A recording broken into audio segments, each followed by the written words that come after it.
Buen día, buenas tardes, buenas noches a todos. Mi nombre es Mariano Vicentín y voy a hacer las veces de presentador del tema que nos corresponde en la clase de hoy, que es presupuesto base cero. La agenda para la clase de hoy, en primer lugar, repasar cuál es el objetivo de aprendizaje de la clase y cómo se vincula con los temas ya vistos, y cuál es la bibliografía para poder estudiar este tema. En segundo lugar, vamos a repasar y a entender qué es el presupuesto base cero, cuáles son las ventajas y desventajas de su implementación, cuáles son las etapas de su implementación, etcétera, etcétera. En tercer lugar, vamos a ver un caso de ejemplo, la implementación del presupuesto base cero en la Facultad de Ciencias Económicas de la Universidad de La Plata. En cuarto lugar, invitarlos a hacer una actividad de autoevaluación sobre este tema.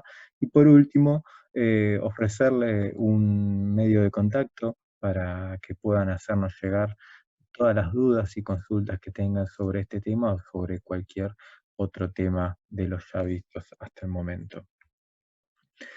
Como les decía, el objetivo de aprendizaje de hoy y el contenido de los temas que vamos a ver hoy se encuentran en el marco de la unidad 3, el sistema presupuestario como base de planeamiento práctico. Para entender el tema del día de hoy van a tener que haber estudiado y comprendido cuál es la función del presupuesto, cuál es la vinculación entre el planeamiento estratégico, el presupuesto de largo plazo y el presupuesto anual, entender lo que es un sistema de presupuestación integral y que lo integran, las etapas del proceso de presupuestación. Y en lo que respecta a lo que vamos a ver en el día de hoy, entender distintas metodologías de presupuestación, especialmente base cero, y compararlo por actividades, incremental o por proyecto, y entender los fundamentos a considerar en el proceso y diseño presupuestario en lo que respecta al proceso de presupuesto base cero. La bibliografía que tomé para ver este tema respecto de la unidad 3, en este caso estoy citando solamente los capítulos que están relacionados con el presupuesto base cero. Para la clase de hoy yo tomé gran parte del contenido del capítulo 14 de Mochiaro, y también el capítulo 8 y 4, es decir, el 8 de la Volpe, Capazo y Smogsle de presupuesto y gestión, y el capítulo 4 de Well, Hilton y Gordon y Rivera, llamado presupuesto y planificación y control. Vamos a empezar con la clase para responder el gran interrogante de qué es un presupuesto base cero. Antes que nada, es importante discriminar, es decir, si podemos clasificar las erogaciones o los egresos dentro de una organización en dos grandes rubros, ¿sí? Lo que es las erogaciones de capital, son aquellas erogaciones no corrientes de largo plazo, en donde la técnica de evaluación de proyectos de inversión constituye un método idóneo para analizar la productividad y rentabilidad de los capitales que se van a invertir en el largo plazo.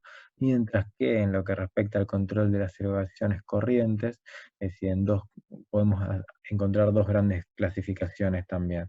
Las erogaciones corrientes directas, que son los costos variables, en donde el sistema más idóneo para poder de alguna manera analizar la productividad, medir la productividad y controlar a dichos costos, es lo que es la contabilidad de costos o el sistema de costeo estándares, en donde son aquellos, es decir, analiza aquellos costos que están ligados directamente al proceso de producción. Mientras que, por otro lado, las erogaciones corrientes indirectas o los costos fijos, encontramos como presupuestos de asignación y como técnicas principales el presupuesto incremental y el presupuesto base cero. El presupuesto incremental son aquellos presupuestos que parten del año anterior al periodo a presupuestar como base para su incremento o su baja, y el presupuesto base cero, como su nombre lo indica, presupuesta en función de objetivos como si fuera el primer año, es el momento cero de presupuestar de la organización. Si definimos el presupuesto base cero, podemos definirlo de tres formas. Digamos. Una, el proceso, consiste en identificar y evaluar detalladamente las actividades alternativas y costes necesarios para llevar a cabo los planes. También podemos definirlo como un proceso operativo de planeamiento y presupuestación orientado a que cada gerente analice la relación de costo y beneficio de las actividades que integran la función que tiene a cargo. También se lo puede definir como un proceso de planeamiento y presupuesto que requiere la total y detallada justificación de las erogaciones que va a realizar un gerente desde su origen, como si fuera el momento cero de una organización, y no en base a incrementos que puedan obtenerse de años anteriores de la organización. Entonces, cada responsable tiene que demostrar él tiene que demostrar la importancia y conveniencia de llevar a cabo las erogaciones, tanto las nuevas como las existentes, y tiene que poder explicarla y cuantificarla debidamente. ¿Qué características tiene el presupuesto base cero? En primer lugar, es un presupuesto de gastos preparados por actividad. En segundo lugar, es decir, permite una revisión de la estructura en función de la asignación de fondos que se haga a cada una de esas actividades. Para cada actividad se va a definir distintas formas alternativas de realizarla, distintos niveles de gasto en función del grado de satisfacción que se va a buscar en el logro de los objetivos, y un análisis de costo-beneficio, es decir, cuáles son las consecuencias y la conveniencia de llevar a cabo o no cada una de esas actividades. También eh, el presupuesto base cero permite que la financiación de las actividades se haga en función de las prioridades, ¿no? De alguna manera no definir los recortes presupuestarios de forma arbitraria o generalista, sino que se realice bajo un criterio objetivo y de acuerdo al orden de prioridades que tenga la organización. Y por último, permite también una amplia participación en todos los niveles organizacionales. El ámbito de aplicación comúnmente del presupuesto base cero son las organizaciones de servicio o aquellas organizaciones cuyo proceso de transformación de entradas en salidas tiene una alta incidencia en los gastos indirectos. Y además, habitualmente se utiliza en aquellas organizaciones en las cuales las actividades son factibles de identificar relaciones de costo y beneficio, como son las funciones comerciales, como son las funciones administrativas o las funciones técnicas. También se emplea el presupuesto base cero para aquellas actividades que están ligadas o relacionadas con el desarrollo organizacional, como pueden ser las áreas de investigación y desarrollo, laboratorios, investigación de mercado. Como dijimos, respecto a los costos estándares, a las elevaciones corrientes directas, no se utiliza el presupuesto base cero en empresas industriales, ¿no? Sí, especialmente para lo que es la presupuestación de materiales, mano de obra y costos indirectos de producción. Pero se puede utilizar para actividades relacionadas a los costos variables de producción, como puede ser el control de calidad, la planificación de la producción, el mantenimiento y los proyectos de inversión. Si espejamos presupuesto base cero con el presupuesto incremental, podemos contrastar uno con el otro. Por un lado, el presupuesto base cero, es decir, los gastos del presupuesto base cero tienen que estar justificados en cada periodo, tienen que estar basados en necesidades, en costos demostrables por los gerentes. Mientras que el presupuesto incremental, los gastos del presupuesto del año anterior son el punto de partida para el nuevo año y se ajustan a la alza o a la baja bajo criterios arbitrarios o en forma general para todas las áreas responsables de la organización. En el presupuesto base cero se analiza racionalmente la conveniencia de mantener o suprimir gastos que no sean prioritarios, mientras que en el presupuesto incremental no hay una revisión muy profunda de objetivos y actividades, lo cual facilita que se repitan errores, que se mantengan y se perpetúen formas de trabajo no eficientes.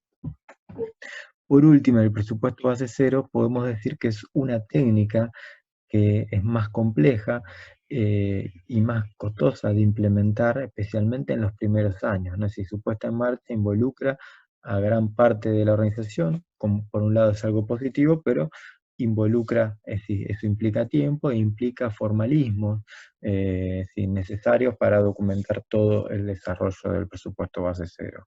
Mientras que el presupuesto incremental es una técnica muy simple de implementar, cuya puesta en marcha se hace en forma centralizada e involucra a muy pocas personas.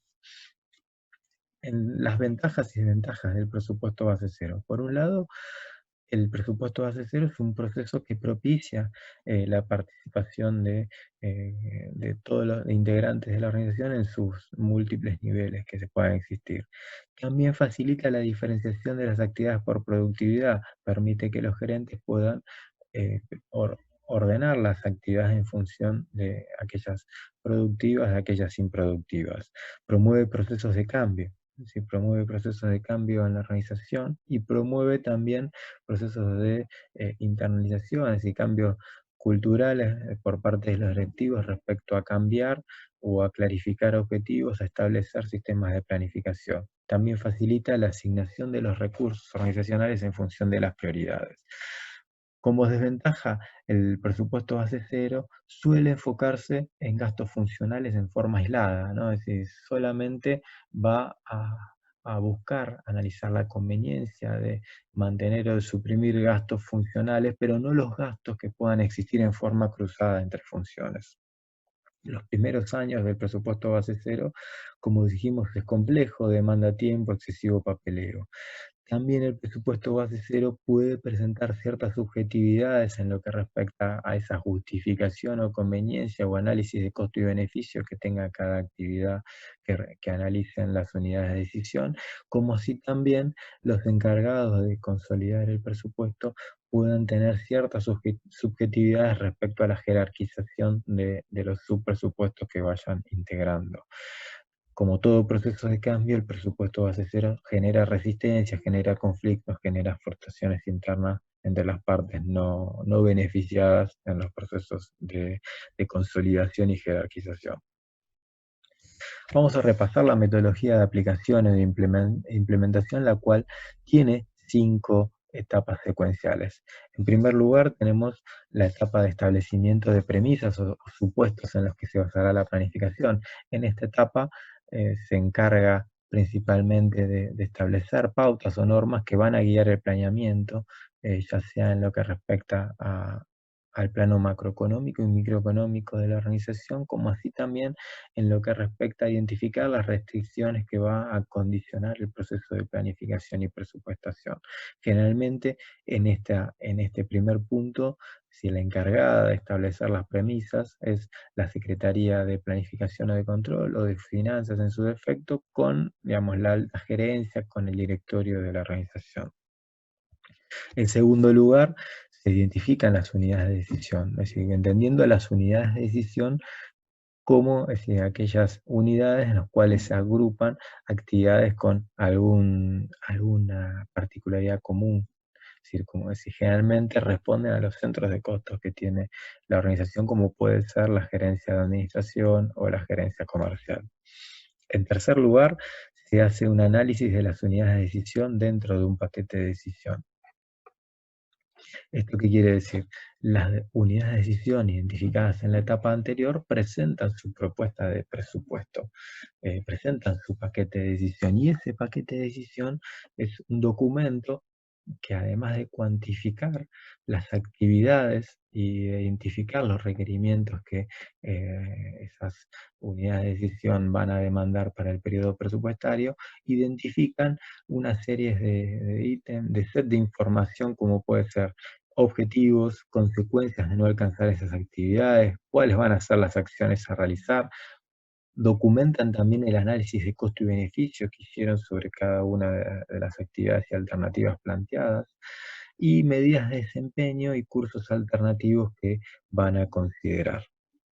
En cuarto lugar, también, como en el primer punto, la Secretaría, es decir, la Gerencia de Finanzas o la Gerencia de Planificación y Control, realizan lo que se llama la jerarquización de los paquetes de decisión, con el objeto de consolidar y de cerrar el proceso presupuestario, en donde las unidades de decisión elevan sus propuestas a sus unidades superiores, y estas a su vez lo delegan justamente a aquel sector de la organización que se va a encargar de esta etapa. Esa etapa lo que hace es justamente jerarquizar en función de las prioridades organizacionales, en función de los objetivos estratégicos que la organización persiga, y además esta etapa permite de alguna manera reasignar los recursos de acuerdo a las prioridades organizacionales, ¿no? Es decir, en donde alguna unidad de decisión pueda sufrir algún recorte en pos de el aumento que pueda ser beneficiado otra unidad de decisión. Y por último, tenemos la última etapa, que es la elaboración del presupuesto definitivo para cada unidad de decisión, en donde esta área, como ya bien dijimos, ya sea finanzas o la de planeamiento y control, va a consolidar todos los presupuestos, va a elaborar el presupuesto definitivo que, una vez aprobado dentro de la organización, se comunicará y se informará a todas las unidades de decisión a los efectos de que tengan como meta de gasto el presupuesto autorizado, digamos, cuál es el monto, cuál es el presupuesto que van a poder ejecutar a lo largo del periodo presupuestario, y a su vez, para que cuente con ese presupuesto como una herramienta de control y de gestión organizacional. Para entender mejor el concepto de presupuesto base cero y que puedan ver reflejado en la práctica las etapas del proceso de implementación, me gustaría presentarle el caso de ejemplo de implementación en la Facultad de Ciencias Económicas, en la cual quien les habla ha tenido la suerte de poder haber participado como secretario de Administración y Finanzas actual de la facultad. En el año 2019 se implementó por primera vez el presupuesto base cero, con el objeto de evaluar cada año las políticas, programas y gastos de la organización. Habitualmente se estaba empleando un presupuesto incremental, en donde se ajustaba el incremento de los fondos que recibía de universidad a la facultad con respecto al presupuesto del año anterior. Cada secretaría, en este caso, es responsable por el análisis y la elaboración de su presupuesto, el cual debe alinearse a los objetivos que dichas secretarías presentaron en el Plan Estratégico de la Facultad para el periodo 2018-2022. La Secretaría de Administración y Finanzas es el área encargada de consolidar el presupuesto y que también hace las veces de asesora de cada secretaría respecto al desarrollo del presupuesto. La Secretaría de Administración y Finanzas, junto a la Secretaría de Planeamiento y Control, hacen el análisis del alineamiento estratégico que tienen las propuestas de presupuesto con respecto al Plan Estratégico 2018-2022, ¿no? Es decir, analizar la correspondencia que tengan esos presupuestos con respecto a las prioridades estratégicas de la facultad. Y por último, la Comisión de Finanzas del Consejo Directivo, quien es la máxima autoridad de la facultad, analizan el presupuesto definitivo y lo elevan al Consejo Directivo para que lo apruebe en una primera instancia, y luego en una segunda instancia lo eleven al Consejo Superior de Universidad para su aprobación definitiva. Vamos a repasar las etapas del presupuesto base cero con el mismo esquema ya visto para que lo puedan comprender mejor. En primer lugar, la primera etapa de implementación es el establecimiento de premisas o supuestos. En este caso, también la Secretaría de Administración y Finanzas, junto al decanato, definió los supuestos a nivel macro y microeconómico que condicionaron el desarrollo presupuestario.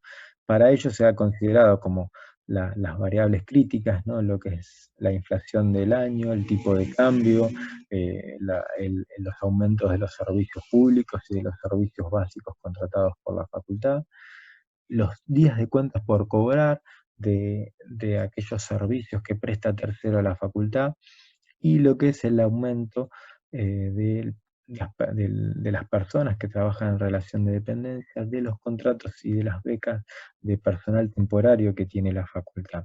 Asimismo, se contempló como supuesto que los bienes de uso, como puede ser un artículo de informática, se van a ajustar en función de la evaluación anual, y los bienes consumibles se van a ajustar en función, como puede ser algún servicio de catering o algo muy puntual, o algún gasto de papelería, se van a ajustar en función de la inflación esperada para el periodo presupuestario.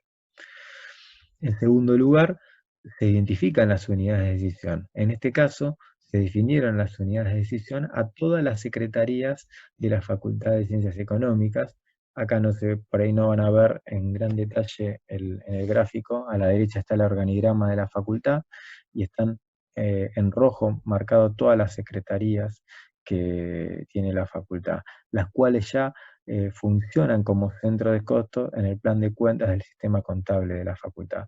El organigrama de la facultad, es decir, gráficamente, es decir, la estructura de la facultad posee un criterio de departamentalización por funciones, cuyas principales secretarías son la Secretaría Académica del grado, ¿no? Es decir, la que se encarga de las cuestiones de grado, la Secretaría de Posgrado, la Secretaría de Investigación y Transferencia, la Secretaría de Extensión, de Bienestar Universitario, la Secretaría de Administración y Finanzas, y por último la Secretaría de Planificación y Control. En tercer lugar, la tercera etapa es el análisis de los paquetes de decisión.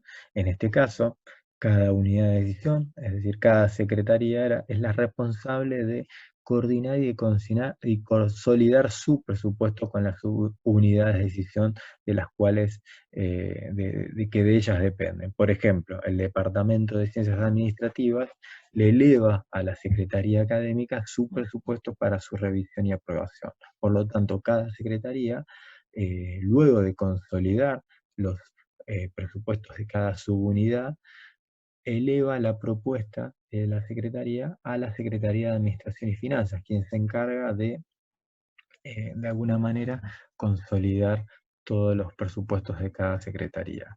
En esa propuesta que le hace la Secretaría, la entregan un formato estandarizado en el cual indica el detalle de todos los gastos que va a realizar, indicando cuál es la subunidad de decisión, cuál es el objetivo y el tipo de gasto, cuál es la cantidad y los montos de referencia que tengan esas actividades. A partir del segundo año, o sea, a partir de este año del 2020, se solicitó que las secretarías indicaran el orden de prioridad que tiene ese gasto de acuerdo a los objetivos que la Secretaría persigue. Y ese orden de prioridad lo deberían definir en alto, medio y bajo. Este orden de prioridad facilita el trabajo de la etapa siguiente en lo que respecta a la jerarquización de los paquetes de decisión. Luego, cada secretaría también en la presentación de su propuesta expresa todos sus gastos en valores de moneda de diciembre del año anterior al periodo que se va a presupuestar. Es decir, si estamos presupuestando el 2020, vamos a presentar el presupuesto a valores de diciembre de 2019. ¿Por qué? Porque después la Secretaría de Administración y Finanzas, dado que las secretarías no solo lo expresan a valores de diciembre de 2019, sino que también indican en el presupuesto en qué mes del año se va a ejecutar dicho gasto. Entonces la Secretaría de Administración y Finanzas lo que se encarga es de homogeneizar el valor de dichos gastos en el tiempo de acuerdo a los supuestos considerados en la primera etapa. Y por último, aquellas secretarías que además de ser centro de costos son centros de ingresos, también presentan una propuesta de presupuesto respecto a los ingresos esperados por dicha secretaría, principalmente la Secretaría de Posgrado y la Secretaría de Investigación y Transferencia. Por último, en cuarto lugar, la jerarquización de los paquetes de decisión. En este caso, la Secretaría de Administración y Finanzas va a recibir todas las secretarías sus propuestas de presupuesto para consolidar y elaborar el presupuesto final. Bien, con la Secretaría de Planeamiento y Control hacen un analizan el alineamiento estratégico de las propuestas y jerarquizan las propuestas de acuerdo a las prioridades estratégicas de la facultad, las cuales se definen en el plan estratégico que ya se presentó a principios del 2018. Para eh, para aportar información previo al proceso aprobatorio del presupuesto final, la Secretaría de Administración y Finanzas realiza un análisis de sensibilidad sobre el presupuesto. En el marco de la jerarquización de los paquetes de decisión, se realizó un análisis de sensibilidad. El análisis de sensibilidad tendiente a aportar información a los decisores respecto a los riesgos que asume la facultad en su desarrollo presupuestario frente a los escenarios a los cuales la facultad se puede enfrentar. Este análisis de sensibilidad se dividió en 3 subetapas. La primera, la construcción de escenarios. el análisis se realizó sobre el saldo final financiero de diciembre de 2019, simulando 2000 escenarios para las variables de entrada. Estas variables de entrada son los supuestos que consideramos en la primera etapa: la devaluación, la inflación, los servicios, los contratos y las becas. A través de un sistema, un programa informático, se le asignó una distribución estadística que explique el comportamiento, que va a explicar el valor que asuman esas variables cuando se corran los escenarios, y obviamente obtener en cada uno de esos escenarios, a partir de 2000 valores asumidos por las variables de entrada, 2000 valores posibles para la variable de salida. En la segunda etapa se corren los escenarios y se obtiene un informe con un resumen de los resultados obtenidos. En ese resumen vamos a encontrar los 2000 resultados del saldo financiero de diciembre de 2019, a partir de los 2000 valores que asumieron los supuestos, en el cual el resumen nos permite concluir principalmente en cuántos escenarios la facultad les queda un saldo financiero negativo y en cuántos le queda un saldo financiero positivo, con el objeto de determinar cuál es la probabilidad de que la facultad tenga problemas de financiamiento o no a partir de los resultados obtenidos. Y por último, el análisis de las correlaciones. Este análisis nos permite evaluar cuáles son las variables de entrada elegidas que más inciden en la variabilidad del saldo a diciembre de 2019, a los efectos de conocer y gestionar el riesgo asociado mediante coberturas total o parcial. Como ven en el gráfico, la primera variable, es decir, que tiene mayor incidencia negativa, ¿no?, en el saldo financiero, es decir, un aumento de 1% en la inflación, tiene un impacto negativo en el saldo financiero del presupuesto de la facultad. Esto nos permitió tomar decisiones tendientes a adelantar o a minimizar gastos que tengan el componente inflacionario para mejorar el saldo final. Por último, en lo que respecta a la quinta etapa, la elaboración del presupuesto definitivo, la Secretaría de Administración y Finanzas, luego de consolidar el presupuesto, lo eleva a la Comisión de Finanzas del Consejo Directivo, quien lo analiza y lo presenta en una primera instancia al Consejo Directivo de la Facultad, y luego lo presenta al Consejo Superior de la Universidad. La Secretaría de Administración y Finanzas, a su vez, presenta a cada secretaría su presupuesto, la cual representa la meta de gasto que posee autorizada en el año como referencia para su ejecución. Asimismo, la Secretaría de Administración y Finanzas elabora controles presupuestarios mensuales para el análisis del decanato y controles cuatrimestrales para presentar al Consejo Directivo a través de su Comisión de Finanzas. Cada control presupuestario mensual es una oportunidad para analizar el mantenimiento o rectificación de supuestos considerados al inicio del proceso presupuestario, como así también para incorporar supuestos de ingresos y egresos extraordinarios. Los informes de control mensual y cuatrimestral, como ven en las imágenes a la derecha, exponen los ingresos y egresos ejecutados y los desvíos respecto al presupuesto. También se hacen análisis pormenorizados de los desvíos en los rubros más importantes y aperturas de los ingresos y egresos de cada unidad de decisión. ¿Qué ventajas tiene la implementación del presupuesto base cero? De alguna manera justificó la decisión de haberlo implementado, ya que aumentó la optimización, es decir, el alineamiento estratégico a partir de este ejercicio anual que obliga al presupuesto base cero de repensar si todas las actividades que van a realizar cada secretaría están alineadas a los objetivos estratégicos. También aporta un criterio de decisión objetivo respecto a los aumentos o disminuciones presupuestarias, ¿no? Es decir, en función de los objetivos estratégicos que tiene la organización, de las prioridades estratégicas que tiene la facultad.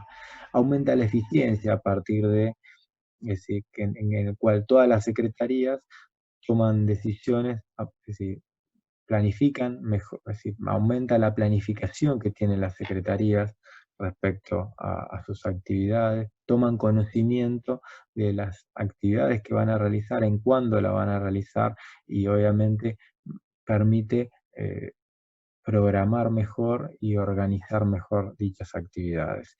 Y por último, optimiza los procesos de compra, ya que permite lograr una reducción de los gastos, ya sea a partir de adelantar compras. Esto, como dijimos en el análisis de sensibilidad, permite reducir el impacto inflacionario y además permite obtener descuentos por compra en escala a partir de agrupar